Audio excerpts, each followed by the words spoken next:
19 September 1960 সালে করাচি শহরে বিশ্বব্যাংকের মধ্যস্থতায় সিন্ধু জল চুক্তি স্বাক্ষরিত হয়েছিল ভারত ও পাকিস্তানের মধ্যে। চুক্তি অনুসারে সিন্ধু নদী থেকে ভারত 20% আর বাকি 80% জল পাবে পাকিস্তান।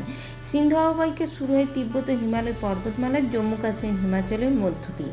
পাকিস্তানের প্রায় 80% কৃষি জমি এই জলের উপরই নির্ভরশীল এবং এর 90% সেচের জন্য ব্যবহৃত হয়। সিন্ধু নদী আধুনিক চীন, ভারত ও পাকিস্তানের মধ্য দিয়ে প্রবাহিত হয়। চুক্তির অধীনে বলা হয়, 3টি পূর্বাঞ্চলীয় নদী বিয়াস, রাবি এবং শতদ্রু নদীর জল ভারতকে, যার গড় বার্ষিক প্রবাহ 41 বিলিয়ন বর্গমিটার, এবং 3টি পশ্চিমাঞ্চলীয় নদী যেমন চেনাব, সিন্ধু এবং ঝিলমের জল পাকিস্তানকে বরাদ্দ করা হয়েছিল, যার গড় বার্ষিক প্রবাহ 99 বিলিয়ন বর্গমিটার।